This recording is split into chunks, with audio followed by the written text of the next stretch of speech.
നമുക്ക് കിരണിന്റെയും കല്യാണിയുടെയും ഇന്നത്തെ നല്ലൊരു വിശേഷം കേട്ടാലോ? അങ്ങനെ ഇന്നത്തെ വിശേഷത്തില് രാഹുലിനോട് സരിയ പറഞ്ഞു, എനിക്ക് അവനെ കൊല്ലണോ അച്ഛാ, അതുകൊണ്ട് മാത്രമാണ് ഞാൻ ഇപ്പോഴും ഇങ്ങനെ ഇരിക്കുന്ന പോലും. കാരണം അവനോടുള്ള വാശിയും വൈരാഗ്യമാ എന്നെ മുന്നോട്ട് ജീവിക്കാൻ പ്രേരിപ്പിക്കുന്ന പോലും.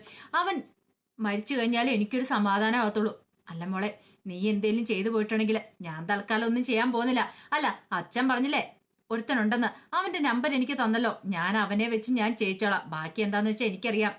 ഇപ്പൊ കിരണും കല്യാണിയൊക്കെ ആണെങ്കിലും എന്റെ മോളെ നല്ല പൊന്നു പോലെ നോക്കുന്നുണ്ട്. പക്ഷെ ഒരു കാര്യമുണ്ട്, എനിക്ക് അവരോട് ചെറിയൊരു ദേഷ്യമുണ്ട്. കാര്യം എന്താണെന്നറിയാവോ? അവര് മനോഹറിനെ ഇപ്പം ഇഷ്ടപ്പെടുന്നുണ്ട്. അതുകൊണ്ട് മാത്ര അവരോട് എനിക്ക് ചെറിയൊരു നീരസമുള്ള. ഒരു കാരണവശാലും അവര് മനോഹറിനെ കൊല്ലാനായിട്ട് പോകുന്നില്ല, അതെനിക്ക് ഉറപ്പായി കഴിഞ്ഞു. അതുകൊണ്ട് മാത്രമാണ് ഞാൻ ഇങ്ങനെ ഒരു തീരുമാനം എടുത്തത്. എന്നാണെങ്കിലും അച്ഛൻ ഇനി അവനൊന്നും ചെയ്യാനും പറ്റത്തില്ല. അപ്പം ഞാൻ ഇങ്ങനെ ഒരു തീരുമാനം എടുക്കണ്ടേ?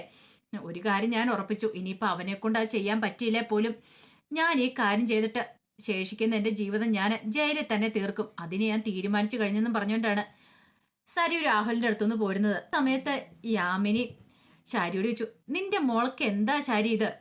അവൾക്ക് സുഖ സൗകര്യവും കൂടി പോയിട്ടാണോ? രൂപ പറഞ്ഞു, അവളാണെ കൊല്ലാൻ വേണ്ടി നടക്കുക, ഇനി എന്താവൂന്ന് അറിയത്തില്ല. ശാരി പറഞ്ഞു, ഞാൻ എന്ത് ചെയ്യാനാ, ഞാൻ പറയുന്ന പോലെയൊക്കെ അവളോട് പറഞ്ഞു നോക്കി, പക്ഷെ അതൊന്നും അവൾ കേൾക്കാൻ കൂട്ടാക്കിയില്ല. അപ്പോഴേക്കും യാമിനി പറഞ്ഞു, ഇതേ ചന്ദ്രസേന സാറും അതുപോലെ തന്നെ രൂപേച്ച് ഇത്ര നല്ല സൗകര്യങ്ങളൊക്കെ ഒരുക്കി അവൾക്ക് കൊടുത്തിട്ടുണ്ട്. വീണ്ടും അവൾ ഇങ്ങനെ കൊല്ലും കൊലയെന്നും പറഞ്ഞ് പിന്നാലെ പോയിട്ടുണ്ടെങ്കിൽ അവളുടെ ജീവിതം തകർന്നു പോകും. പറഞ്ഞിട്ട് കാര്യമില്ല, അട്ടയെ പിടിച്ച് മെത്തേ കിടത്തിയാ കിടക്കില്ല എന്നൊക്കെ യാമിനി കുറ്റപ്പെടുത്തിക്കൊണ്ടിരിക്കുകയാണ്. അപ്പോഴേക്കും കിരണും കല്യാണിയും കൂടെ അങ്ങോട്ട് വന്നു. കിരണും കല്യാണിയും വന്നിട്ട് ചോദിച്ചു, എന്താമ്മേ പെട്ടെന്ന് വരണമെന്ന് പറഞ്ഞ് വിളിച്ചെന്താ? ആ സമയം ശാരി പറഞ്ഞു, മോനെ ഞാൻ പറഞ്ഞിട്ടാ രൂപ വിളിച്ചത്. അത് സരുവിന്റെ കാര്യം പറയാൻ വേണ്ട. സരുവിന്റെ കാര്യമോ? അതെ, ഞങ്ങൾ പാർക്കിൽ പോണ സമയത്ത് അവൾ എന്നെ ഇങ്ങോട്ടേക്ക് പറഞ്ഞു വിട്ടു. കുഞ്ഞിനെ എന്നെ കൂടെ പറഞ്ഞു വിട്ടിട്ട് അവൾ എങ്ങോട്ടോ പോയി. ആ സമയം രൂപ പറഞ്ഞു, എനിക്ക് തോന്നേ അവൾ മിക്കവാറും മനോഹരനെ ഇല്ലാതാക്കാൻ പോയതായിരിക്കും, മനോഹരനെ കൊല്ലാൻ പോയതായിരിക്കും. ആ സമയം കല്യാണി പറഞ്ഞു, അങ്ങനെ പെട്ടെന്ന് എല്ലാം കൊല്ലാനൊന്നും പറ്റില്ല. കാരണം ഇനിയിപ്പോൾ അവിടെ സരുവിനെ കണ്ടിട്ടുണ്ടെങ്കിൽ ഉറപ്പായിട്ടും അവളെ പിടികൂടുമെന്ന് പറയാം. അങ്ങനെയാണെങ്കിൽ അവൾ ഏതെങ്കിലും കൊട്ടേഷൻ സംഘത്തിന് കൊടുക്കാൻ പോയതായിരിക്കും. അവരെ കൊണ്ട് ചെയ്യിക്കാനായിരിക്കും അവളുടെ പ്ലാന്. കിരൺ പറഞ്ഞു, അത് ശരിയാ, അവൾക്കാണെങ്കിൽ എല്ലാവരും കൊല്ലാനുള്ള ദേഷ്യമുണ്ട് ഇപ്പം. കാരണം അവളുടെ മനസ്സിൽ ഒരേ ഒരു ചിന്ത മാത്രമേ ഉള്ളൂ, മനോഹരനെ തീർക്കണമെന്ന്. രൂപ പറഞ്ഞു, എന്ത് ചെയ്യാൻ പറ്റും, എങ്ങനെയെങ്കിലും അവളെ ഒന്ന് പറഞ്ഞ് തിരിച്ച് ഇവിടെ കൊണ്ടുവരാന്ന് വെച്ചാൽ അവൾക്ക് അതുകൊണ്ടൊന്നും ഒരു സമാധാനം ആവത്തില്ല. അവന്റെ പുക കാണണമെന്നും പറഞ്ഞോണ്ടാ അവളിരിക്കുന്നേ. ശാരി പറഞ്ഞു, മോനെ എന്തേലും ഒന്ന് ചെയ്തേ മതിയാവുള്ളൂ, എൻ്റെ മോളുടെ ജീവിതം. അവളിങ്ങനെ തുടങ്ങിയിട്ടുണ്ടെങ്കിൽ ഞാൻ എന്ത് ചെയ്യാനാ? രൂപ പറഞ്ഞ അഹങ്കാരം, അല്ല അതിപ്പോ എന്തു പറയാനായിട്ടാ? അപ്പോഴേക്കും കല്യാണി പറഞ്ഞു, അമ്മേ മനോഹറിന്റെ കാര്യം അറിയാലോ, അവൻ അവളെ ചതിച്ചു, അതാണ് അവളുടെ ഏറ്റവും വലിയ ടെൻഷന്. ഇത്രയും കാലം കൂടെ നിന്ന് ചതിച്ചെന്ന്. അപ്പൊ അത് അവൾക്ക് സഹിക്കാൻ പറ്റുന്നില്ല, അതുകൊണ്ടാണ് അവൾ കൊല്ലാനായിട്ട് ഇറങ്ങി തിരിച്ചിരിക്കുന്നത്. ഇനിയിപ്പൊ എത്ര കാലം ഇങ്ങനെ അവൾ മുന്നോട്ട് പോകുന്ന പോലും അറിയത്തില്ല. അവളുടെ മനസ്സിൽ ആ പ്രതികാര ചിന്തയാ. മനോഹറിന്റെ ജീവിതം അവസാനിച്ചു കഴിഞ്ഞാൽ മാത്രമേ അവൾക്കൊരു നല്ല ജീവിതം ഉണ്ടാവുള്ളൂന്നാ അവൾ ഇപ്പോഴും വിചാരിച്ചുകൊണ്ടിരിക്കണേ. അതോടൊപ്പം തന്നെ അവളുടെ കുഞ്ഞിനെ തട്ടിയെടുക്കോ എന്നൊരു ചിന്തയൊക്കെ അവളുടെ മനസ്സിലുണ്ട്. കിരൺ പറഞ്ഞു, അല്ല ഇതിങ്ങനെ പോയിട്ടുണ്ട് ഒരു കാര്യം ഉറപ്പാ, മനോഹറിന്റെ ജീവിതം തീർന്നു പോകും, അതോടൊപ്പം തന്നെ സരു ജയിലിലും ആവും. ശാരി പറഞ്ഞു, മോനെ എന്ത് ചെയ്യാനായിട്ട്?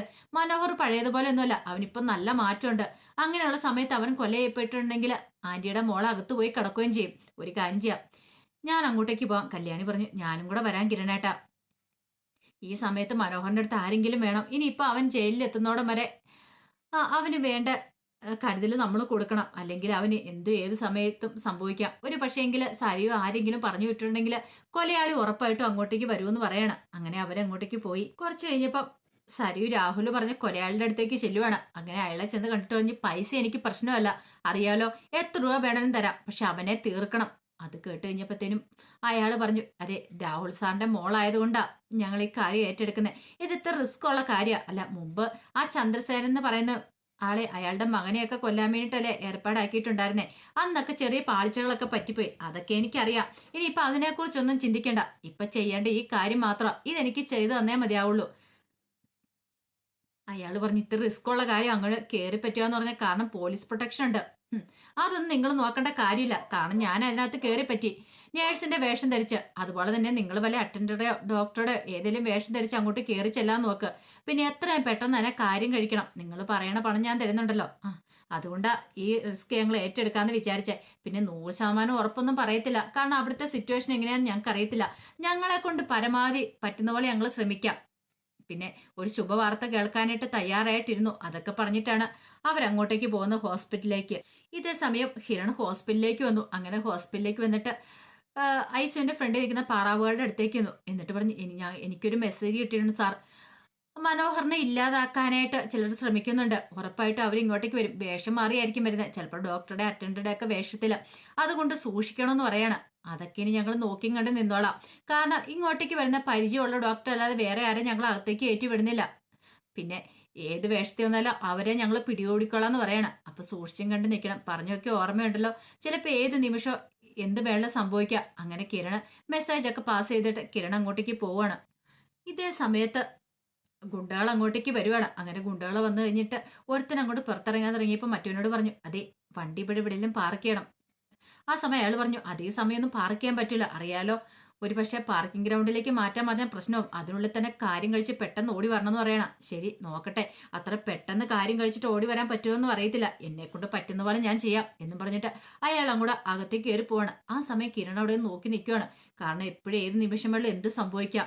അപ്പോഴേക്കാണ് ഗുണ്ട അങ്ങോട്ടേക്ക് മാസ്ക് ഒക്കെ വെച്ച് കയറി പോകുന്ന ഡോക്ടറെ വേഷത്തിൽ. അപ്പോഴേക്കും കിരൺ ഓർത്തു, ഇയാളെ കണ്ടിട്ടോ ഡോക്ടർ എന്ന് തോന്നില്ലോ എന്നൊക്കെ വിചാരിക്കുവാണ്. ചിലപ്പം ഇയാളാണോ ഇനിയിപ്പോൾ ആ വരുന്ന കൊലയാളി എന്ന് പറയാൻ പറ്റില്ല. അങ്ങനെ കിരൺ പിന്നാലെ പോവാണ്. ഇതേ സമയത്ത് കൊലയാളി എന്ത് ചെയ്യാണ്, ചുറ്റുമൊക്കെ നോക്കിയിട്ട് നേരെ മനോഹറിന്റെ കിടത്തിയേക്കുന്ന റൂമിന്റെ അങ്ങോട്ടേക്ക് ചെല്ലുവാണ്. അങ്ങനെ കൊലയാളി നേരെ ഐസുവിന്റെ ഫ്രണ്ടിലേക്ക് ചെല്ലുമ്പോഴത്തേനും അവിടെ 2 പോലീസുകാർ നിൽക്കുന്നുണ്ട്. അവർ ചോദിച്ചാൽ ആരാ ചോദിക്കുക. ഞാൻ ഇവിടുത്തെ ഡോക്ടറാന്ന് പറയണം. ഡോക്ടറോ? അല്ല, ആ മാസ്ക് ഒന്ന് മാറ്റാൻ പറയണം. അല്ല, ഇതിനു മുമ്പ് ഇവിടെ കണ്ടുപരിചയമില്ലല്ലോ, പുതിയ ഡോക്ടറാണോന്ന് ചോദിച്ചു. അല്ല, ID കാർഡ് ഒന്ന് കാണിക്കാൻ പറയണം. അങ്ങനെ ID കാർഡ് കൊടുത്തു. ID കാർഡ് കൊടുത്തു കഴിഞ്ഞപ്പോൾ അയാൾ ഇങ്ങനെ മനസ്സിൽ പറഞ്ഞു, നിങ്ങൾക്ക് അതിന് ID കാർഡ് കണ്ടാൽ വല്ലതും മനസ്സിലാവുമോ ഡോക്ടറാണോ അല്ലയോ എന്നൊക്കെ. അപ്പോഴേക്കാണ് കിരൺ ആ പിന്നാലെ അങ്ങോട്ട് വരുന്നത്. കിരൺ നോക്കിക്കഴിഞ്ഞപ്പോഴത്തേനും അയാൾ അവിടെ നിൽക്കുന്നു കണ്ടു. ഇയാളെ കണ്ട് ഡോക്ടറാന്ന് തോന്നില്ല. അങ്ങനെ വന്നിട്ട് ചോദിച്ചു, അല്ല നിങ്ങൾ ആരാന്ന് ചോദിക്കുക. ഞാനിവിടുത്തെ ഡോക്ടറാ. അല്ല നിങ്ങളിവിടുത്തെ ജീവനക്കാരനാണെന്ന് കിരണോട് ചോദിച്ചു. അല്ല, ജീവനക്കാരനല്ല, ഞാൻ ഈ ഹോസ്പിറ്റലിൽ ഇടയ്ക്ക് വന്ന് പോകുന്ന. ഓ അങ്ങനെയാണല്ലേ, ഞാൻ ഇവിടെ കയറിയിട്ട് 6 മാസം ആയുള്ളൂ എന്ന് പറയണം. കിരൺ എന്ത് ചെയ്യണമെന്ന് അറിയത്തില്ല. ഡോക്ടറാന്ന് പറയുന്നു, സത്യാവസ്ഥ എന്തെന്ന് അറിയാൻ പറ്റില്ല. അപ്പോഴേക്കും അവരോട് നേഴ്സ് വന്നു. പെട്ടെന്ന് കിരൺ ആ നേഴ്സിനെ വിളിച്ചു. സിസ്റ്റർ ഇങ്ങോട്ടൊക്കെ ഒന്ന് വരാമെന്ന് ചോദിക്കുക. ഇത് ഇവിടുത്തെ ഡോക്ടറാണോ ഒന്ന് പറയാമെന്ന് ചോദിച്ചു. അങ്ങനെ അയാളുടെ മുഖത്തേക്ക് ആ സിസ്റ്റർ വന്ന് നോക്കുന്ന സമയത്ത് അയാൾക്ക് മനസ്സിലായി പന്തികേടായെന്ന്. പെട്ടെന്ന് അയാൾ അവിടുന്ന് രക്ഷപ്പെടാൻ ശ്രമിച്ചു. പോലീസും കിരണും പിന്നാലെ നിന്നു. കിരൺ അവനെ പിടികൂടെങ്കിലും അവൻ ഓടി രക്ഷപ്പെട്ട് അവിടുന്ന് നേരെ പോയി വണ്ടിയിലേക്ക് കയറി. വണ്ടി പെട്ടെന്ന് സ്റ്റാർട്ട് ചെയ്ത് പോവുകയും ചെയ്തു. അയാൾ കയ്യിൽ നിന്ന് രക്ഷപ്പെട്ടതിന്റെ ഒരു ദേഷ്യം കിരണുണ്ടായിരുന്നു. സരയുമായിരിക്കും മിക്കവാറും പറഞ്ഞു വിട്ടിരിക്കുന്നത്. അപ്പോഴേക്കുമാണ് ഡോക്ടർ അങ്ങോട്ടേക്ക് വരുന്നത്. ഡോക്ടറെ കണ്ടു കഴിഞ്ഞപ്പോഴത്തേനും കിരൺ പറഞ്ഞു, അതെ ഇപ്പൊ ഒരു കൊലയാളി വന്നിട്ടുണ്ടായിരുന്നു മനോഹറിനെ കൊല്ലാനായിട്ട്. അത് കേട്ട് കഴിഞ്ഞപ്പോഴത്തേനും ഡോക്ടർ പറഞ്ഞു, ഇങ്ങനെ പോയിട്ടുണ്ടെങ്കിൽ ഇത് എവിടെ ചെന്ന് അവസാനിക്കുമെന്ന് അറിയത്തില്ല. അത് പിന്നെ ഡോക്ടറെ സരയു പറഞ്ഞു വിട്ടാൻ തോന്നേ. അല്ല, ആ പെങ്കൊച്ചിൻ്റെ എന്തിന്റെ കേടാത്? ഈ ഹോസ്പിറ്റലിന് അതിൻ്റെതായ ഒരു റെപ്യൂട്ടേഷൻ കാര്യങ്ങളുണ്ട്, അവളെല്ലാം തകർക്കൂലോ. അത് കേട്ടപ്പോൾ കിരൺ പറഞ്ഞു, ഇതിനു മുമ്പ് ഗംഗാപ്രസാദിന്റെ അവസ്ഥ എനിക്ക് നന്നായിട്ട് അറിയാവുന്ന. കാരണം ഗംഗാപ്രസാദ് ഒരു ഡോക്ടറുടെ വേഷത്തിൽ എത്തിയിട്ടാണ് കാര്യം കഴിച്ചിട്ട് പോയത്. ആ ഡോക്ടർ അവിടെ ഇട്ടിട്ട് അവൻ രക്ഷപ്പെടുക ചെയ്തേ. പക്ഷെ ഇത് അതുപോലെയൊക്കെ ആവും മിക്കവാറും. ഒരുത്തം പുറത്തുനിന്ന് വന്ന് ഉറപ്പായിട്ടും മനോഹറിനെ തീർത്തിട്ട് പോകും. അതിനൊരു കാരണവശാലും അനുവദിക്കില്ല. ഇനി ഇപ്പൊ ഡോക്ടറാന്ന് പറഞ്ഞ് ആര് വന്നാൽ പോലും അവിടെ നിൽക്കുന്ന പോലീസുകാരോട് പറയണം, ഒരിക്കലും അകത്തേക്ക് അങ്ങനെ കയറ്റി വിടില്ല. അകത്തുള്ള ഏതെങ്കിലും നേഴ്സുമാർ വന്ന് കൺഫേം ചെയ്തതിന് ശേഷം മാത്രമേ അകത്തേക്ക് കയറ്റിവിടാവുള്ളൂ. ഡോക്ടർ പറഞ്ഞു, നോക്കട്ടെ, ഞങ്ങളെ കൊണ്ട് പറ്റുന്നതിന് മാക്സിമം ഞങ്ങൾ ശ്രമിക്കാന്നൊക്കെ പറയണം. ആ സമയം സരയു ആകെപ്പാട് ടെൻഷൻ അടിച്ചിരിക്കുക. ഇതുവരെയായിട്ടും അവന്മാർ വിളിച്ചിട്ടില്ല, എങ്ങനെയാ എന്താന്നും അറിയത്തില്ല. അപ്പോഴേക്കുമാണ് ഒരു ഗുണ്ടയുടെ കോള് വരുന്നത്. എന്തായി കാര്യങ്ങളൊക്കെ? മാഡം, നമ്മുടെ മിഷൻ ഫെയിലിയർ ആയെന്ന് പറയണ. ഫെയിലിയർ ആയെന്നോ? ഒരു വിധത്തിലെ രക്ഷപ്പെട്ടു പോന്നേ. പിടിച്ചില്ലെന്നായി. ചിലപ്പോൾ ഇനി പോലീസുകാർ ഞങ്ങളെ അന്വേഷിച്ച് വരുവാണെങ്കിൽ മാഡം ഞങ്ങളെ രക്ഷിക്കണമെന്ന് പറയണം. ഞാൻ രക്ഷിക്കാനോ? അതിനൊന്നും പറ്റില്ല മാഡം. വേണമെങ്കിൽ പൈസ തിരികെ തന്നാളാ, എന്നാലും ഞങ്ങളെ രക്ഷിക്കാതിരിക്കാൻ പറ്റില്ല. ഇതിന് റിസ്ക് ഉണ്ടെന്ന് പറഞ്ഞിട്ടല്ലേ മാഡത്തിനോടൊപ്പം ഞങ്ങൾ കൂടിയത്. ഓഹോ, ഇനി ഞാൻ രക്ഷിക്കുകയും കൂടെ ചെയ്യണമല്ലേ? ഇല്ലെങ്കിൽ എന്താ, ഞങ്ങളെ പിടിച്ചു കഴിഞ്ഞിട്ട് മാഡത്തിന്റെ പേരങ്ങോട്ട് പറയും. ഇത് കേട്ടുകഴിഞ്ഞപ്പോൾ സരി പറഞ്ഞു, നിങ്ങളെന്താ ഭീഷണിപ്പെടുത്തുവാണോ? ഭീഷണിയല്ല, ഉള്ള കാര്യം പറഞ്ഞ. സരുവിന് ദേഷ്യം വന്നിട്ട് സരു കോള് കട്ട് ചെയ്തു. എന്ത് ചെയ്യണമെന്ന് അറിയില്ലാതെ ഭ്രാന്ത് പിടിച്ച പോലെ നിൽക്കുകയാണ്. അപ്പൊ അതിന്റെ വിശേഷങ്ങളൊക്കെ എന്ന് കാണുന്നത്. ഇതിന്റെ ബാക്കി വിശേഷങ്ങളുമായിട്ട് വൈകുന്നേരത്തെ പ്രമോയി വരാട്ടോ. ഒരിക്കൽ കൂടി എല്ലാവർക്കും ശുഭദിനം നേർന്നുകൊണ്ട് നിർത്തുന്നു. നന്ദി.